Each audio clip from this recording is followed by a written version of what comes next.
மக்களே, நான் உங்கள் திண்டுக்கல் காதர்பாய். இன்னைக்கு பார்த்தீங்கன்னா நம்ம மேட்டுப்பட்டியில் ஒரு ஃபங்க்ஷனுக்கு வந்திருக்கோம். புது நன்மை ஃபங்க்ஷனு. நம்ம மெனு பார்த்தீங்கன்னா mutton biryani, dalcha, onion raita, phirni with pepper chicken. ஒரு 70 கிலோ நம்ம பண்ணுறோம். ஒரு 500 பேர்த்துக்கு இன்றைக்கி நம்ம மெனு பண்ணுறோம். இதோட எக்ஸ்ட்ரா ஒயிட் ரைஸ், ரசம் நம்ம பண்ணுறோம். வாங்க நம்ம அடுத்தடுத்து என்ன பண்ணலான்னு நம்ம வீடியோக்குள்ளே போகலாம். அடுப்பு ஃபுல்லாக நம்ம பற்ற வச்சாச்சு. பிரியாணிக்கு இப்போ பீர்னிக்கு ரெடி ஆகிக்கிட்டு இருக்கு. இப்போ பார்த்தீங்கன்னா நம்ம இந்த பருப்பு வேக வச்சுக்கிட்டு இருக்கோம்.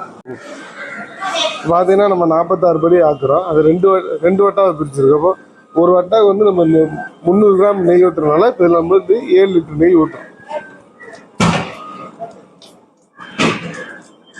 நம்ம ஒரு படிக்கு 300 நெய் ஊற்றிருக்கோம். அதோட 200 ஆயில் சேர்க்கணும். படிக்கு நம்ம 6 லிட்டர் கணக்கு. இப்போ நம்ம இதுக்கு பார்த்தீங்கன்னா 4 லிட்டரு ப்ளஸ் 600, 600 நம்ம இப்போ எண்ணெய் சேர்க்குறோம்.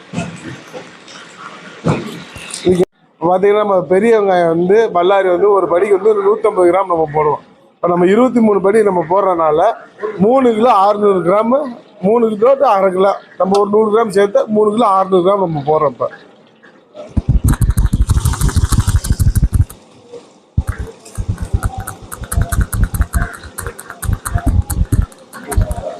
நம்ம ஒரு வட்டாக்கு 2 கட்டு புதினா போடுறோம். புதினா இப்படி நல்லா ஆஞ்சு வச்சுருக்கோம். இப்போ 2 கட்டு புதினா நம்ம ஒரு வட்டாக்கு நம்ம ஆட் பண்ணுறோம்.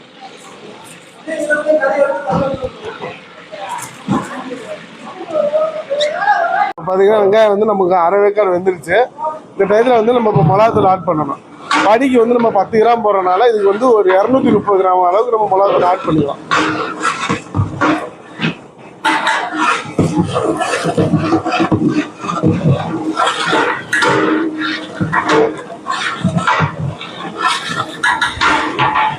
வெங்காயம் புதினாவும் நல்லா இப்போ கோல்டன் ப்ரௌன் கலரை நெருக்கி வந்துருச்சு.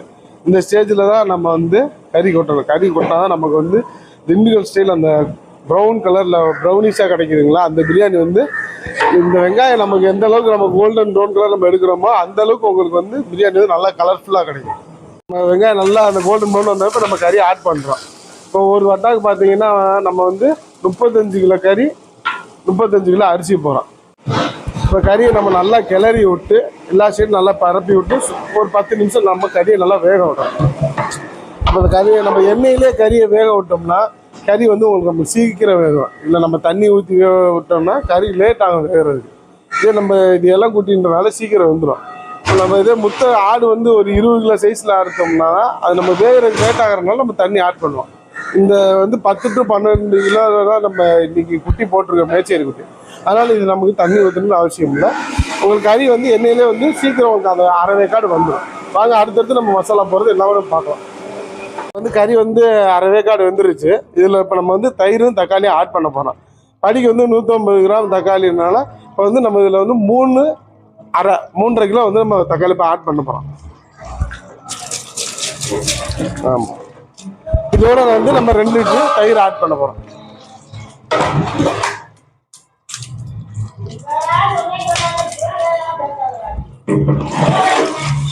இதை ஆட் பண்ணிட்டு நம்ம ஒரு 5 நிமிஷம் இதை நல்லா நம்ம வேக விடும். இந்த மசாலா கொட்டுறதுக்கு முன்னாடி இந்த தயிரும் தக்காளியும் கொஞ்சம் ஆச்சுன்னா கறி நல்லா அந்த ரெட்டிஷ் கலராக கிடைக்கும். அதனால நம்ம ஒரு 5 நிமிஷம் இதை நம்ம வேக விடணும். கறி நம்மளுக்கு அரை வேக்காடு ஆயிடுச்சு. இப்போ நம்ம இதில் மசாலா ஆட் பண்ண போகிறோம். இஞ்சி, பூண்டு, சின்ன வெங்காயம். நமக்கு திண்டுக்கல் பிரியாணி ஸ்பெஷலி சின்ன வெங்காயம் ஆட் பண்ணுறதுனால தான். இப்போ நம்ம படிக்கு 200 கிராம் இஞ்சி, 200 கிராம் பூண்டு, சின்ன வெங்காயம் 400 கிராம் நம்ம போட போகிறோம். இப்போ நம்ம 23 படி போடுறதுனால இதுக்கு 4 கிலோ பூண்டு ப்ளஸ் 600 கிராம், 600 பூண்டு, 600 இஞ்சி. இப்போ நம்ம எல்லாத்தையும் ஒன்றா வச்சுருக்கோம். நம்ம ஆட் பண்ண போகிறோம் எல்லாத்தையும். நம்ம இந்த மசாலாவோட நம்ம பச்சை மிளகா ஆட் பண்ணுவோம். பச்சை மிளகா பார்த்திங்கன்னா இதுக்கு நம்ம 200 கிராம் அளவுக்கு நம்ம பச்சை மிளகா ஆட் பண்ணுறோம். நம்ம எக்ஸ்ட்ரா ஒரு டேஸ்ட்டுக்காக நம்ம முந்திரி பருப்பு ஒவ்வொரு வட்டாவுக்கு ஒரு 1/4 கிலோ நம்ம முந்திரி பருப்பு ஆட் பண்ணிடுவோம். மல்லித்தலை பார்த்தீங்கன்னா நம்ம ஒரு கட்டு நல்லா அறுத்து வச்சுருக்கோம். மல்லித்தலை ஒரு கட்டு நம்ம ஒவ்வொரு வட்டாவுக்கு ஆட் பண்ணிக்கிறோம். நம்ம லாஸ்ட்டாக நம்ம போடணும். எல்லா மசாலா நம்ம ஒன்றா போட்டோம். இப்போ மசாலாவை நம்ம நல்லா வேக விடலாம். இதோட நம்ம பார்த்தீங்கன்னா ஒரு வட்டாவுக்கு ஒரு பாக்கெட் உப்பு போடணும். ஒரு படிக்கு ஒரு கைப்பிடி அளவு நம்ம போடணும். இப்போ 2 வட்டாக்குனாலும் நம்ம ஒவ்வொரு வட்டாவுக்கும் ஒவ்வொரு பாக்கெட் உப்பு நம்ம ஆட் பண்ணிவிட்டு மற்ற எக்ஸ்ட்ரா ஒரு 3 கை அளவுக்கு நம்ம உப்பு போடணும். ஒரு பாக்கெட் நமக்கு வந்து ஒரு பாக்கெட் உப்பு சேர்த்தாச்சு. இப்போ 3 கை உப்பு நம்ம இதில் போடணும். அதனால் 1 2 3 இதே இந்த உப்பே கரெக்டாக இருக்கும். நம்ம லாஸ்ட்ல வந்து உலவை ஊற்றி தம்மு போடும்போது உப்பு பார்த்துக்கலாம். 10 லாட்டி நம்ம உப்பு உரப்பும் நம்ம ஆட் பண்ணிக்கலாம். இப்போ நம்ம வந்து பட்டை ஏலக்காய் தூளை ஆட் பண்ண போகிறோம். நம்ம அரைச்சி வச்சுருக்க பட்டை ஏலக்காய் தூளை நல்லா இப்படி ஃபைன் பவுடரை நம்ம ஆக்கி வச்சுருக்கோம். இப்போ வந்து ஒரு வட்டாவுக்கு வந்து நம்ம படிக்கு வந்து 10 கிராம் நம்ம போகிறோம். பட்டை 10 கிராம், ஏலக்காய் 10 கிராம், கிராம்பு வந்து 2 கிராம் அளவுக்கு நம்ம போகிறோம். இப்போ ஒரு வட்டாவுக்கு பார்த்தீங்கன்னா 230 பட்டை, 230 கிராம் ஏலக்காய், 45 கிராம் வந்து கிராம்பு அளவு போகிறோம். இப்போ நம்ம இதில் வந்து பட்டை ஏலக்காய் நம்ம ஆட் பண்ணிக்கலாம். வாங்க.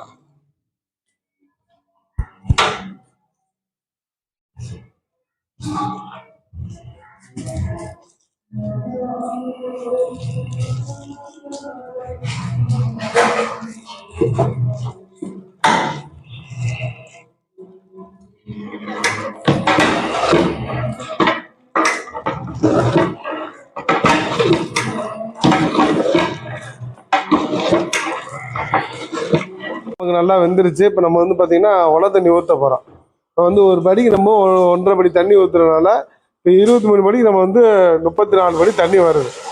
நம்ம மசாலா கொஞ்சம் மசாலா தண்ணி இருக்கனால வந்து நம்ம வந்து இப்போ 30 படி தண்ணி அளவுக்கு மெஷர்மெண்ட் நம்ம ஊற்றுறோம். அதில்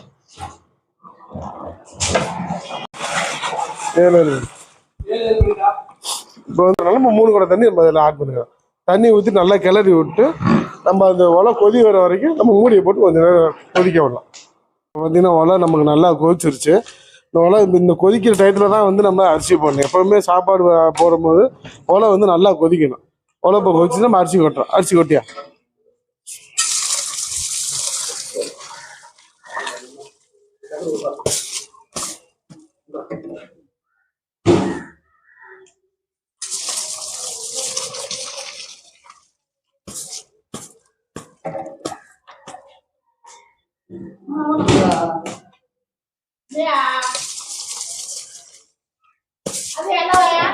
அரிசியை வந்து நம்ம என்ன செய்யணும், கொட்டணும். நல்லா எல்லா சைடும் சுற்றி அரிசி படற மாதிரி நல்லா கிளறி விட்டுருணும். நல்லா கிளறி விட்டால் தான் அரிசி எல்லா சைடும் போகும். இல்லாட்டி நம்ம கொட்டுற இடத்துலேயே அப்படியே விட்டுட்டோம்னா அப்படியே ஒரே இடத்துலேயே அரிசி வைக்கும். இப்போ நல்லா கிளறி விட்டு ஒரு 2 to 5 நிமிஷம் அந்த கொதி வர வரைக்கும். அப்போ தான் வந்து தண்ணி வந்து அரிசி வந்து நமக்கு அப்சர்வ் பண்ணணும். அதனால ஒரு 2 நிமிஷம் கொதிக்க விடலாம். வரடே இந்த சுற்றிக்கிண்டு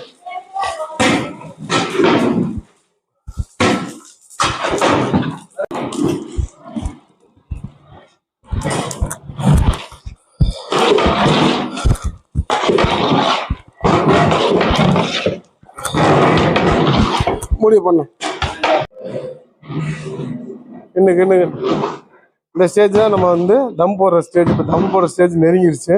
நம்ம இன்னும் ஒரு 5 நிமிஷம் தண்ணி நல்லா ட்ரை ஆனோன்னா நம்ம நெருப்புலாம் பிரிச்சுட்டு தண்ணி கொஞ்சம் லைட்டாக இருக்கும்போது நம்ம பிரிச்சிட்டோம்னா கீழே வந்து சாப்பாடு உட்காராமல் வரும். அதனால இன்னும் ஒரு 5 நிமிஷத்தில் தண்ணி ட்ரை ஆகிடும். அப்படியே பிரித்து நம்ம தம் போட்டோம். தம் வந்து ஒரு நம்ம பார்த்தீங்கன்னா 20 நிமிஷம் to 1/2 மணி நேரம் இருக்கணும்.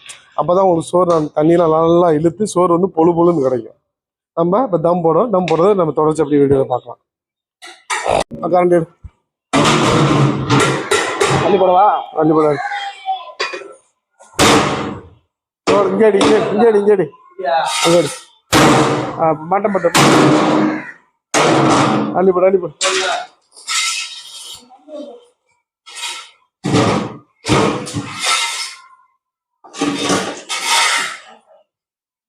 சரி, நம்ம தம்மு போட்டு 20 நிமிஷம் to 1/2 மணி நேரம் வந்துருச்சு. இப்போ நம்ம தம்மு உடைக்கணும். நம்ம ஃபஸ்ட்டு நெருப்பு எடுத்து நம்ம ஒரு ஓரம் வச்சுக்கலாம்.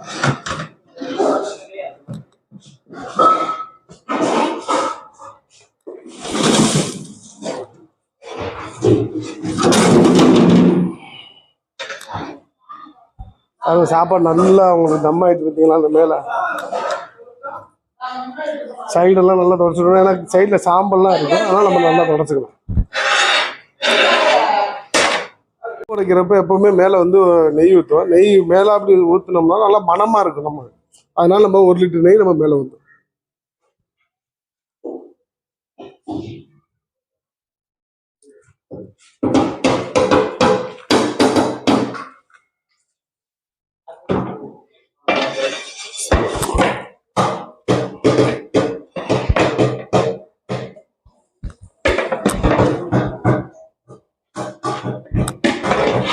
சாப்பாடு அப்படி கீழே இருந்து நம்ம மேலே பரட்டி விடணும்.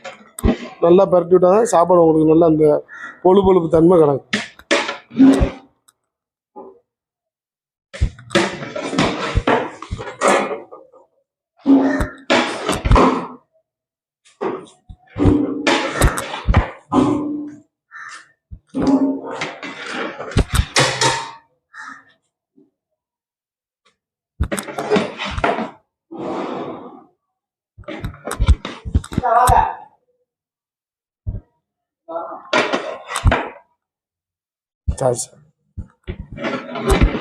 தம்பி காலை மிதிச்சு விட்டேன் தெரியாம.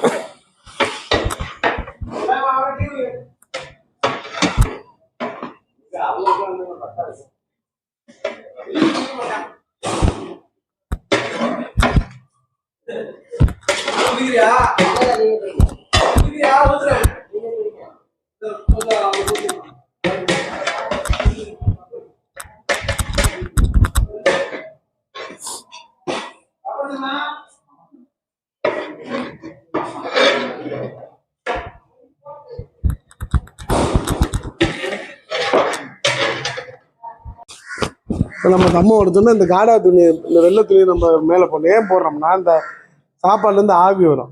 அது வெறும் மூடி நம்ம மட்டும் போனோம்னா அந்த ஆவி வந்து தண்ணி மூடியில் பட்டு தண்ணியாக உள்ளே விழுவும். விழுகும்போது சாப்பாட்டை பார்த்தீங்கன்னா அந்தந்த இடத்துல வெள்ளையாக இருக்கும். அந்த சோறோட ருசி வந்து அது நீர் இறங்கி ஒரு துணி போட்டோம்னா அந்த எவாபரேட் அப்புறம் அந்த துணி வாங்கிக்கும். அந்த நீரை போகிற அந்த துணி இருக்கும். அந்த பர்பஸ் தான் நம்ம வந்து இப்போ அந்த துணி மேலே போடுறோம்.